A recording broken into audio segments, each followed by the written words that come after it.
ನಮ್ಮ ಜನಪ್ರತಿನಿಧಿಗಳಂದರೆ ಈ ಜನರು ಮತದಾರರು ಓಟ್ ಹಾಕ್ಲಿಕ್ಕೋಸ್ಕರ ಮಾತ್ರ ಇರಬೇಕು. ಇವರಿಗೆ ಯಾವುದೇ ವ್ಯವಸ್ಥೆ ಇರಬಾರ್ದು ಎಂಬ ಕಲ್ಪನೆಯಲ್ಲಿದ್ದರೆ ಅದರಿಂದ ಅವರು ಹೊರಗೆ ಬರಬೇಕು. ಅವ್ರು ಹೇಳ್ತಾರೆ ಮುನ್ಸಿಪಾಲ್ಟಿ ಮಾಡಿ, ಮುನ್ಸಿಪಾಲ್ಟಿ ಹೇಳ್ತಾರೆ ಅವ್ರು ಮಾಡ್ಬೇಕು ಹೇಳ್ತಾರೆ ಪೈಪ್ಲೈನರ್ ಅಂತ ಹೇಳಿ. ದುಡ್ದೆಲ್ಲ ಗ್ಯಾರೇಜಿ ಹಾಕೋ ಪರಿಸ್ಥಿತಿ ಬಂದಿದೆ. ಗೌರ್ಮೆಂಟ್ ಅವ್ರು ಎಲ್ಲ ಮಲ್ತು ಕೊಡ್ಜಿಡ ನಮ್ಮ ನೆಕ್ಸ್ಟ್ಗೆ ಮಲ್ಲ ಪ್ರತಿಭಟನೆ ಮಲ್ಪಮೂಲು. ಯಾರು ಕೇಳುವವರೇ ಇಲ್ಲ ಈ ರೋಡಿಗೆ. ಎಲ್ಲರೂ ಹೋಗ್ತಾರೆ ಬರ್ತಾರೆ, ಯಾರು ಮುಂದೆ ನಿಂತು ಅದಕ್ಕೆ ಪ್ರತಿಭಟನೆ ಏನಾದರೂ ಮಾಡುವ ಅಂದ್ರೆ. ಟೈಮ್ಸ್ ಆಫ್ ಕಾರ್ಕಳ ಸಮಸ್ತ ವೀಕ್ಷಕರಿಗೆ ನಮಸ್ತೆ. ನಾನಿವತ್ತು ಕಾರ್ಕಳ ಮತ್ತು ಬಂಡಿಮಠ ಬಸ್ ಸ್ಟ್ಯಾಂಡ್ ಅನ್ನು ಸಂಪರ್ಕಿಸುವಂತಹ ಪ್ರಮುಖ ರಸ್ತೆ ಕಲ್ಲೋಟೆ ರಸ್ತೆ ಬಳಿ ಇದ್ದೇನೆ. ಈ ರಸ್ತೆಯನ್ನು ನೀವು ಈಗಾಗಲೇ ನೋಡಿರಬಹುದು. ಸಾಕಷ್ಟು ಹೊಂಡ ಗುಂಡಿಗಳಿಂದ ಕೂಡಿರುವಂತಹ ರಸ್ತೆ. ಬಂಡಿಮಠ ಮಾರ್ಗವಾಗಿ ಕಾರ್ಕಳದಿಂದ ಉಡುಪಿಗೆ ಮತ್ತು ಕಾರ್ಕಳದಿಂದ ಹೆಬ್ರಿಗೆ ಹೋಗುವಂತಹ ಪ್ರಮುಖ ರಸ್ತೆ ಇದಾಗಿದ್ದು, ಪ್ರತಿನಿತ್ಯ ಸಾಕಷ್ಟು ಶಾಲಾ ವಾಹನಗಳು, ಸಾರ್ವಜನಿಕರು ಮತ್ತು ಆಸ್ಪತ್ರೆಗಳಿಗೆ ಹೋಗುವಂತಹ ಆಂಬುಲೆನ್ಸ್ಗಳು ಪ್ರತಿನಿತ್ಯದಲ್ಲಿ ಸಾವಿರಾರು ವಾಹನಗಳು ಸಂಚರಿಸ್ತವೆ. ಸಾವಿರಾರು ವಾಹನಗಳು ಸಂಚರಿಸುವಂತಹ ಈ ಮುಖ್ಯ ರಸ್ತೆಯ ಪರಿಸ್ಥಿತಿ ಹೇಗಿದೆ ಅಂತ ಹೇಳಿದ್ರೆ, ಇವತ್ತು ವಾಹನಗಳು ಸಂಚರಿಸಲಿಕ್ಕೆ ಪರದಾಡುವಂತಹ ಪರಿಸ್ಥಿತಿ ಆಗಿದೆ. ಇಲ್ಲಿ ಒಂದಲ್ಲ ಎರಡು ರಸ್ತೆ ಅಪಘಾತಗಳು ಆಗ್ತಾನೆ ಇರ್ತವೆ. ಇಲ್ಲಿ ಹೊರಡುವಂತಹ ಬೈಕ್ ಸವಾರ ಇರಬಹುದು, ಬಸ್ ಚಾಲಕರು ಇರಬಹುದು, ರಿಕ್ಷಾ ಚಾಲಕರು ಇರಬಹುದು, ಪ್ರತಿನಿತ್ಯ ಹಿಡೀ ಶಾಪವನ್ನು ಹಾಕಿಕೊಂಡೇ ಪ್ರಯಾಣಿಸುವಂತಹ ದುಸ್ಥಿತಿಗೆ ಈ ರಸ್ತೆ ಬಂದು ತಲುಪಿದೆ. ಈ ರಸ್ತೆಯ ಸಮಸ್ಯೆಯಿಂದ ಬೇಸತ್ತಂತಹ ಇಲ್ಲಿನ ಸ್ಥಳೀಯರು ಮತ್ತು ಸಾರ್ವಜನಿಕರು ಮುಂದಿನ ದಿವಸಗಳಲ್ಲಿ ಬೃಹತ್ ಪ್ರತಿಭಟನೆ ಆಯೋಜಿಸಬೇಕು ಅನ್ನುವಂತಹ ಆಲೋಚನೆಯಲ್ಲಿದ್ದಾರೆ. ಸೊ ಇದರ ಬಗ್ಗೆ ಮಾತಾಡಲಿಕ್ಕೆ ಸ್ಥಳೀಯರಾಗಿರುವಂತಹ ಸತ್ಯೇಂದ್ರ ಭಟ್ರು ನಮ್ಮ ಜೊತೆಗಿದ್ದಾರೆ. ಈ ರಸ್ತೆಯು ಇದು ಸರ್ವಋತು ರಸ್ತೆ. ಇದು 24 ಗಂಟೆಯೂ ಕೂಡ ಎಲ್ಲ ರೀತಿಯಲ್ಲಿ ಕೂಡ, ಈಗ ಮಣಿಪಾಲ ಹೋಗ್ಲಿಕ್ಕೆ ಇರ್ಬೋದು, ಇಲ್ಲದ್ರೆ ಹೆಬ್ರಿ ಹೋಗ್ಲಿಕ್ಕೆ ಇರ್ಬೋದು, ಇಲ್ಲದಿದ್ದರೆ ಈ ಮುಖ್ಯ ರಸ್ತೆಯನ್ನು ಸಂಪರ್ಕ ಮಾಡಲಿಕ್ಕೆ ಇದು ಯಾವತ್ತೂ ಈ ರಸ್ತೆಯಲ್ಲಿ ಬಸ್ಸುಗಳು ಸಹ ಹೋಗ್ತವೆ. ಶಾಲಾ ಮಕ್ಕಳ ಟ್ರಿಪ್ ಹೋಗ್ತದೆ, ಕೆಲಸಗಾರರು, ಕೂಲಿ ಕಾರ್ಮಿಕರು ಮತ್ತು ಎಲ್ಲ ವರ್ಗದ ಜನರು ಈ ರಸ್ತೆಯನ್ನು ಅವಲಂಬನೆ ಮಾಡ್ತಾರೆ ಬೆಳಗಿಂದ ರಾತ್ರಿವರೆಗೆ. ಅದಲ್ಲದೆ ಈ ರಸ್ತೆಯಲ್ಲಿ ಬಸ್ಸುಗಳ ಓಡಾಟವು ಕೂಡ ಮಧ್ಯಾಹ್ನ ನಂತರ ಬಸ್ಸಿನ ಓಡಾಟವು ಕೂಡ ಇಲ್ಲ. ಈ ರಸ್ತೆಯಲ್ಲಿ ರಾತ್ರಿ 9 ಗಂಟೆವರೆಗೆ ಬಸ್ಸು ಓಡಾಟ ಮಾಡಬೇಕಾಗಿರುವಂತಹ ಇದೊಂದು ಮುಖ್ಯ ರಸ್ತೆಯಲ್ಲಿ ಬಸ್ಸುಗಳು ಸಮೇತ ಓಡಾಟ ಮಾಡೋದಿಲ್ಲ. ಇದರ ಬಗ್ಗೆ ಯಾವುದೇ ಜನಪ್ರತಿನಿಧಿಗಾಗಲಿ ಯಾವುದೇ ವ್ಯವಸ್ಥೆ ಇದರ ಬಗ್ಗೆ ಈವರೆಗೆ ಏನೂ ನಮಗೆ ಸ್ಪಂದಿಸಲಿಲ್ಲ. ಎರಡನೇದು, ಈ ರಸ್ತೆಯಲ್ಲಿ ನೀವು ಗಮನಿಸಬೇಕು, ಎಲ್ಲ ಕಡೆ ಸಹ ಗುಂಡಿಗಳಿದೆ.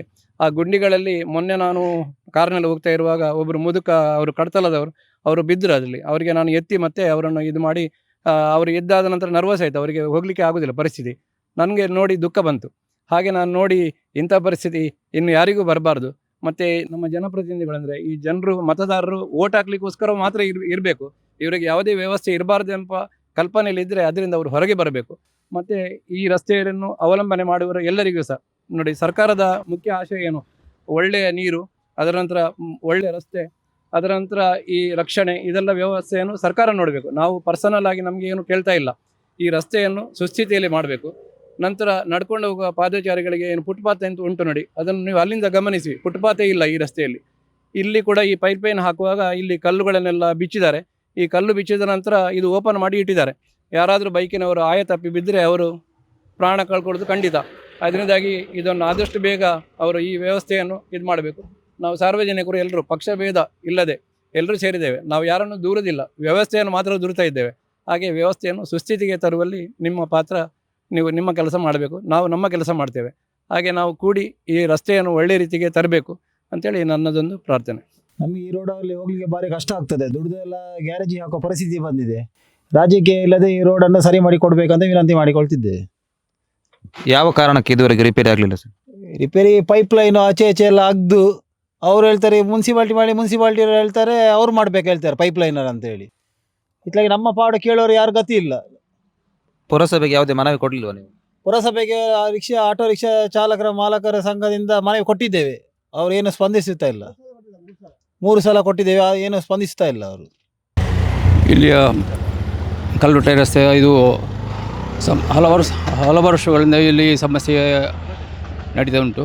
ಸಾಧಾರಣ ಇದು ಒಂದು 10-15 ವರ್ಷಗಳಿಂದ ಇದು ಇಷ್ಟೊಂದು ಇಲ್ಲಿ ಇಷ್ಟೊಂದು ವಾಹನ ಓಡಾಡ್ತಾ ಇರಲಿಲ್ಲ. ಸಾಧಾರಣ 15 ವರ್ಷಗಳ ನಂತರ ಇದು ಸಾಧಾರಣ ಇದು ಏಕಮುಖ ಸಂಚಾರವಾಗಿ ಯಾವಾಗ ಇದು ರಸ್ತೆ ತೆರೆದುಕೊಂಡಿತ್ತು, ಆನಂತರ ಇಲ್ಲಿ ವಾಹನ ಸಂಚಾರ ದಟ್ಟಣೆ ಜಾಸ್ತಿ ಆಯಿತು. ಆನಂತರ ಇಲ್ಲಿ ಯಾವುದೇ ರೀತಿಯ ಏನಾದರೂ ಇದು ಬಂದರೆ ಸಹ ಇಲ್ಲಿ ಮೊದಲಾಗಿ ಈ ರಸ್ತೆಯನ್ನು ಇದು ಗಮನಕ್ಕೆ ತಗೊಳ್ಳದೆ ನಿರ್ಲಕ್ಷ್ಯ ಮಾಡ್ತಾರೆ. ಹಾಗಿರುವಾಗ ನಾವಾಗಿ ಇಲ್ಲಿ ಪ್ರಮುಖವಾಗಿ ನಾವು ಆದ್ಯತೆ ಇದನ್ನು ಇಲ್ಲಿ ಹೇಳುವುದೇನೆಂದರೆ, ನಮಗೆ ಇಲ್ಲಿ ಆಗಿರುವಂಥದ್ದು ರೋಡು ಸವೆದು ಹೋದ ರೋಡು ಮತ್ತು ಗುಂಡಿ ಬಿದ್ದದ್ದು ಮತ್ತು ಇಲ್ಲಿ ಜರಿದು ಹೋದ ಕೆಲವು ಕಟ್ಟುಗಳನ್ನು ಸರಿಪಡಿಸಿ ಅಚ್ಚುಕಟ್ಟಾಗಿ ನಮಗೆ ಒಂದು ಜನರಿಗೆ ಹೋಗಿ ಬರುವಾಗ ಸರಿಯಾದ ಒಂದು ವ್ಯವಸ್ಥೆ ಮಾಡಿಕೊಡ್ಬೇಕಲ್ಲಿ ನಾವು ಸಂಬಂಧಪಟ್ಟ ಇಲಾಖೆಗೆ ನಾವು ಈ ಮೂಲಕ ನಾವು ನಾಗರಿಕರ ನೊಂದವರ ಪರವಾಗಿ ನಾವು ಒಂದು ಆಗ್ರಹ ಮಾಡ್ತಾ ಇದ್ದೇವೆ.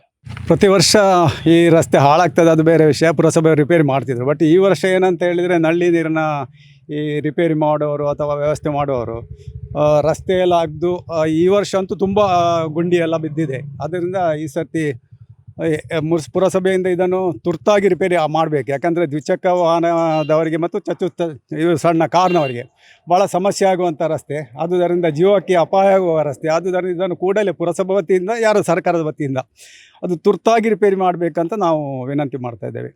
ಬನ್ನಿಮಠ ಕಾರ್ಕಳ ಬಸ್ ಸ್ಟ್ಯಾಂಡ್ ಹಿಡಿದು ಬನ್ನಿಮಠ ಉಡುಪಿ ಹೆಬ್ರಿ ಪೋಪನ ರೋಡು ನೆಟ್ಟು ಏರಿಯಾಗಲ ಗುರಿಟ್ಟು ಪಾರ್ ಆಪಜಿ ಅಂಚಿದ ಗಾಡಿ ಬತ್ತನೆ ಇಂಚಿದ ಪಾರ್ ಆಪಜಿ ಸೈಕಲ್ ಪೋಪನಾಗಲು ಎಂಕುಲು ಅಂಚಾದ ಎಂಕಲೆಗಲ ಸೈಡ್ ಬರಲ್ಲ ಆಪಜಿ ರಡ್ಡು ಸರ್ತಿ ಆದ ಯಾನು ಬೂರ್ದೆ ಮುಳ್ಳು ಅಂಚಾದ ವಿನಂತಿ ಮಲ್ಪನು ಈ ರೋಡುನು ಆಯ್ನದು ಬೇಗ ರಿಪೇರಿ ಆದು ಕೊರಡು ಒಂದು ಬಸ್ ಸ್ಟ್ಯಾಂಡ್ ಹಿಡ್ದು ಕಲ್ಲೊಟ್ಟೆ ಬಂಡಿ ಮಟ್ಟಕ್ಕೆ ಹೋಗ್ನ ರೋಡು ಮುಂದೆ ದಾದ ಬಂಡ ಮೂಲ ಇತ್ತೆ ಈತ್ ಸಮಯ ಒಂಜಿ ರಿಪೇರಿ ಮಲ್ಪಿದ್ರು ದಾಲ ಇಜ್ಜಿ ಇತ್ತೆ ಆ ಸೈಡ್ ಇಡು ಬಸ್ ಬರ್ಪುನ ಇತ್ತೆ ಮೈನ್ ಉಪ್ಪುನ ರೋಡ್ ಒಂದು ಅಂಚಿದ್ದು ಬಸ್ ಬತ್ತನ ಇಂಚಿ 2 ವೀಲರ್ ಪಂಡ ದಾದಣ್ಣಲ ಆಂಡ ಏರ್ಲ ಕೆನ್ನ ಗತಿ ಇಜ್ಜಿ ಮೂಲು ಪೊಕ್ಕ ದಾದ ಪಂಡ ಈತ್ ಸಮಯದ ಮಲ್ತೊಂದುಲ್ಲ ನನ್ನ ಮಿನಿ ಇಂಚನೆ ಆಂಡ ರಿಪೇರಿ ಮಿನಿ ಮಲ್ತು ಕೊರ್ಜಿಡ ಮುನ್ಸಿಪಾಲಿಟಿ ಅವಡು ಗೌರ್ಮೆಂಟ್ ಅವಡು ಏರ್ಲ ಮಲ್ತು ಕೊರ್ಜಿಡ ನಮ್ಮ ನೆಕ್ಸ್ಟ್ಗೆ ಮಲ್ಲ ಪ್ರತಿಭಟನೆ ಮಲ್ಪಮೂಲು. ಇಲ್ಲಿ ಶಾಲೆ ಮಕ್ಕಳಿಗೆಲ್ಲ ಹೆಂಗಸರು ತುಂಬ ಜನ ಸ್ಕೂಟಿಯಲ್ಲಿ ಹೋಗುವಾಗ ನಾವು ನೋಡ್ತೇವೆ, ಬಸ್ ಬರ್ತದೆ ಒಂದು ಸೈಡ್ಗೆ, ಎಲ್ಲಿ ಹೋಗುದು ನಡ್ಕೊಂಡು ಹೋಗ್ಲಿ ಪಾದಾಚಾರಿಗೆ ತೋಡಲ್ಲಿ ಇಳಿಲಿವ ಅಂದರೆ ಅಲ್ಲಿ ಎಲ್ಲ ಮುಳ್ಳು ಅದೆಲ್ಲ ತುಂಬಿ ಹೋಗಿದೆ. ನೀರು ಸಹ ರೋಡಲ್ಲೇ ಹೋಗ್ತಾ ಇರ್ತದೆ. ಯಾರ ಹತ್ರ ಹೇಳೋದಂತ ಗೊತ್ತಿಲ್ಲ. ಅಂದರೆ ಈ ರೋಡು ಸರ್ವ ಋತು ಅಂದರೆ ಆ ಕಡೆ ಬಂದಾದರೆ ಇದರಲ್ಲಿ 2 ಬಸ್ ಬರ್ತದೆ. ಬಸ್ 2 ಇನ್ನೊಂದು ಸ್ಕೂಟಿಯವರು ತೋಡಿಗೆ ಹೋಗುವ ಅಂದರೆ ಅದು ತೋಡು ಸಹ ಇಲ್ಲ. ಇಲ್ಲಿ ತೋಡಿಗೆ ಇಳಿಯುವ ಅಂದರೆ ತೋಡೇ ಇಲ್ಲ. ಎಲ್ಲಿಗೆ ಹೋಗುದು, ರೋಡ್ ಯಾವುದು ತೋಡು ಯಾವುದು ಅಂತಲೇ ಗೊತ್ತಾಗ್ತಿಲ್ಲ. ದಿರು ಅಂದರೆ ಯಾರು ಕೇಳುವವರೇ ಇಲ್ಲ ಈ ರೋಡಿಗೆ. ಎಲ್ಲರೂ ಹೋಗ್ತಾರೆ ಬರ್ತಾರೆ. ಯಾರು ಮುಂದೆ ನಿಂತು ಅದಕ್ಕೆ ಪ್ರತಿಭಟನೆ ಏನಾದರೂ ಮಾಡುವ ಅಂದರೆ ತಪ್ಪಿಸೋ ಅಂದರೆ ಇಳಿಲಿಕ್ಕೆ ಜಾಗವೇ ಇಲ್ಲ. ಸೈಡಿಗೆ 2 ಬಸ್ ಸಹ ಬರ್ತದೆ ಇದರಲ್ಲಿ. ಒಮ್ಮೊಮ್ಮೆ ಆ ಸೈಡ್ ಇದ್ದು ಏನಾದರೂ ಫಂಕ್ಷನ್ ಎಲ್ಲ ಇದ್ದರೆ ಒಂದು ಬಸ್ ಹೋದ್ರೇನೆ ಇನ್ನೊಂದು ಏನು ಗಾಡಿ ಹೋಗ್ಲಿಕ್ಕೆ ಆಗುದಿಲ್ಲ. 2 ಬಸ್ ಹೋದ್ರೆ ಹೇಗೆ ಹೋಗುದು ಈ ರೋಡಲ್ಲಿ? ಹಾಗಾಗಿ ಇದರ ಬಗ್ಗೆ ಸ್ವಲ್ಪ ಯಾರಾದರೂ ಗಮನ ಹರಿಸ್ಬೇಕಂತ ನಮ್ದೊಂದು ಪ್ರಾರ್ಥನೆ ಅಷ್ಟೇ. ಕಾರ್ಕಳ ವಿಧಾನಸಭಾ ಕ್ಷೇತ್ರದ ಕಾರ್ಕಳ ಪುರಸಭೆಯ ಒಳಗೆ ಇರುವಂತಹ ಪುರಸಭೆಯ ಬಸ್ಸು ತಂಗುದಾಣದಿಂದ ಉಡುಪಿ ಕಡೆ ಮತ್ತು ಹೆಬ್ರಿ ಕಡೆ ನಕ್ರೆಗೆ ತಾಲೂಕು ಆಫೀಸಿಗೆ ಹೋಗುವ ಮುಖ್ಯ ರಸ್ತೆಯ ಪರಿಸ್ಥಿತಿ ಚಿಂತಾಜನಕವಾಗಿದೆ. ಇದನ್ನು ಹೇಳಲಿಕ್ಕೆ ಕೂಡ ನಾಚಿಕೆ ಆಗ್ತಾ ಇದೆ. ಪುರಸಭೆಯ ಆಡಳಿತದಲ್ಲಿ ಈ ಥರ ಗುಂಡಿಗಳು ಕಂಡದ್ದು ನಾವು 10 ವರ್ಷದ ಹಿಂದೆ ಕಂಡಿದ್ದೆವು. ಆಗ ಜನರು ಹೇಳ್ತಿದ್ರು, ಕಾರ್ಕಳಕ್ಕೆ ಬಸ್ಸಿನಲ್ಲಿ ಬಂದಾಗ ನಾವು ಕಾರ್ಕಳಕ್ಕೆ ಬರ್ತಾ ಇದ್ದೇವೆ ಅಂತ ನಾವು ಹೇಳ್ತಾ ಇದ್ದೇವೆ. ಆದರೆ ಈಗ ಕೇಂದ್ರ ಸರ್ಕಾರದ ಜಲ್ ಜೀವನ್ ಅಮೃತ್ 2 ಯೋಜನೆಯ ನೆಪದಲ್ಲಿ ಕಾರ್ಕಳ ನಗರದ ಬಹುತೇಕ ರಸ್ತೆಗಳು ಹೊಂಡಗುಂಡಿಯಾಗಿದೆ. ಇದಕ್ಕೆ ಮುಖ್ಯ ಕಾರಣ ಆಡಳಿತ ಮತ್ತು ಅಲ್ಲಿಯ ಏನು ಅಧಿಕಾರಿಗಳಿದ್ದಾರೆ ಅವರೇ ನೇರ ಹೊಣೆ. ಪುರಸಭೆ ನವೆಂಬರ್ನಲ್ಲಿ ಆಡಳಿತ ಮುಗಿದಿದೆ. ಈಗ ಮಾನ್ಯ ಕುಂದಾಪುರದ ಸಹಾಯಕ ಕಮಿಷನರ್ ಮತ್ತು ಪುರಸಭೆಯ ಮುಖ್ಯಾಧಿಕಾರಿಯವರು ಈ ಆಡಳಿತವನ್ನು ನಡೆಸ್ತಾ ಇದ್ದಾರೆ. ನಾವು ಹಲವಾರು ಬಾರಿ ತೆಳ್ಳಾರ್ ರಸ್ತೆ, ಕಾಲೇಜ್ ರಸ್ತೆ, ದಾನಸಾಲೆ ಈ ಕಡೆಯಲ್ಲಿ ಹಲವಾರು ಬಾರಿ ಪ್ರತಿಭಟನೆ ಮಾಡುವಾಗ ಅದು ನಮ್ಮದಲ್ಲ, ಅದು ಜಲ್ ಜೀವನ್ ಅವರು ಮಾಡಬೇಕು. ಯಾರೋ ರೆಡ್ಡಿಯ ಅವನ ಏನೋ ಹೆಸರನ್ನು ಹೇಳ್ತಾ ಇದ್ದಾರೆ ಇವರು.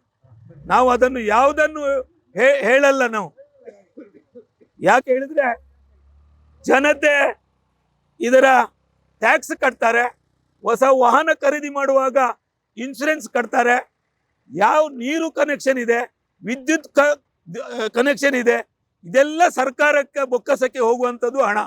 ಇದರಿಂದ ಅಭಿವೃದ್ಧಿ ಆಗಬೇಕು, ಅದರಿಂದ ಆ ಹಣದಿಂದ ಆಗಬೇಕು. ಇಲ್ಲಿ ಅಭಿವೃದ್ಧಿ ಆಗ್ತದೆ ಇಲ್ವ ಅಂತ ಕಾಣ್ತಾ ಇಲ್ಲ. ಆದರೆ ಕೊನೆಯ ಪಕ್ಷ ಈ ಹೊಂಡ ಗುಂಡಿಗಳನ್ನು ಮುಚ್ಚುವಂತ ಕಾರ್ಯಗಳು ಮೊದಲು ಆಗ್ತಾ ಇತ್ತು, ಈಗ ಆಗ್ತಾ ಇಲ್ಲ. ಅದರಿಂದ ಕಾರ್ಕಳ ನಗರ ಮತ್ತು ತಾಲೂಕಿನ ಜನರಿಗೆ ಬಹಳ ಬೇಸರವನ್ನು ತಂದಿಟ್ಟಿದೆ. ಒಂದು ವಿಶೇಷ ಅಂತ ಹೇಳಿದ್ರೆ, ಕಾರ್ಕಳದಿಂದ ಉಡುಪಿ ಹೆಬ್ರಿ ಕಡೆಗೆ ಹೋಗುವ ಬಸ್ಸುಗಳು ತಮ್ಮ ಮಾರ್ಗವನ್ನೇ ಬದಲಿಸಿದ್ದಾರೆ. ಪೊಲೀಸ್ ಇಲಾಖೆಯೂ ಕೂಡ ಇದಕ್ಕೆ ಹೊಣೆಯಾಗ್ತದೆ. ಯಾಕೆ ಹೇಳಿದ್ರೆ ಅವರಿಗೆ ಒನ್ ವೇ ಅಂತ ಇರುವಂಥದ್ದು. ಉಡುಪಿಗೆ ಹೋಗಿ ಬರುವಾಗ ಮುಖ್ಯ ರಸ್ತೆಯಲ್ಲಿ ಹೋಗಿ ಬಸ್ ಸ್ಟ್ಯಾಂಡ್ನಿಂದ ಬರುವಾಗ ಈ ರಸ್ತೆಯನ್ನು ಬಳಸಬೇಕು. ಪಾಪ ಅದರ ಓನರ್ನ ಅವಸ್ಥೆ ಹೇಳಲಿಕ್ಕೆ ಅಸಾಧ್ಯ. ಪಾಪ ಅವನು ಆ ಡೀಸೆಲ್ ಮೇಂಟೈನ್ ಇದನ್ನು ಹಾಕಿಕೊಂಡು ಆ ಡ್ರೈವರ್ ಕಂಡಕ್ಟರ್ಗಳನ್ನು ನೋಡುವಾಗ ಅವನಿಗೆ 3 ಕಿಲೋಮೀಟರ್ ಓಡುವ ಬಸ್ಸು ಲೀಟರಿಗೆ 2 ಕಿಲೋಮೀಟರ್ ಓಡುವಂಥ ಪರಿಸ್ಥಿತಿ. ಅವನು ಆ ಲೋನನ್ನು ಕಟ್ಟಬೇಕು, ಅವರ ಹೆಂಡತಿ ಮಕ್ಕಳನ್ನು ಸಾಕಬೇಕು, ಆ ಮಕ್ಕಳಿಗೆ ಎಜುಕೇಶನ್ ಕೊಡಬೇಕು. ಇದೆಲ್ಲ ಕಷ್ಟ ಸಾಧ್ಯವಾಗಿದೆ. ದಯಮಾಡಿ ಇದಕ್ಕೆ ಜಿಲ್ಲಾಧಿಕಾರಿ ಅವರು, ಮಾನ್ಯ ಶಾಸಕರು, ಕುಂದಾಪುರದ ಸಹಾಯಕ ಕಮಿಷನರು, ಪುರಸಭೆ ಆಡಳಿತ, ಮಾನ್ಯ ತಹಶೀಲ್ದಾರರು ಇದಕ್ಕೆ ತುರ್ತು ಏನು ಅನುದಾನಗಳು ಬೇಕು, ಕಾರ್ಕಳದ ಜನತೆ ಏನು ಕಷ್ಟಪಡ್ತಾರೆ ಅದನ್ನು ಸರಿಪಡಿಸಬೇಕು ಅಂತ ಕಲ್ಲೊಟ್ಟೆ ಈ ಭಾಗದ ಜನರ ಯುವಕ ಮಂಡಲ ಆಗಲಿ, ತುಂಬ ಜನ ಆಟೋ ರಿಕ್ಷಾ ಚಾಲಕರು ಪಾಪ ಮೊನ್ನೆ ಪುರಸಭೆಗೆ ಹೋಗಿ ಮನವಿ ಕೊಡುವಾಗ ನಾನಿದ್ದೆ. ಆ ಹೊಂಡಕ್ಕೆ ಬಿದ್ದಾಗ ಅದರಲ್ಲಿ ಪಿನ್ ಬೇರಿಂಗ್ ಅಂತಿದೆ ಅವರ ಆಟೋದಲ್ಲಿ. ಆ ಪಿನ್ ಬೇರಿಂಗ್ ಹೋದರೆ 2-3 ಸಲ ಹೋದರೆ ಅವ್ರು ದುಡ್ಡ ಹಣವನ್ನೆಲ್ಲ ಗ್ಯಾರೇಜಿಗೆ ಸ್ಪೇರ್ ಪಾರ್ಟ್ಸಿಂಗ್ ಅಂಗಡಿಗೆ ಕೊಡುವಂಥದ್ದಿದೆ.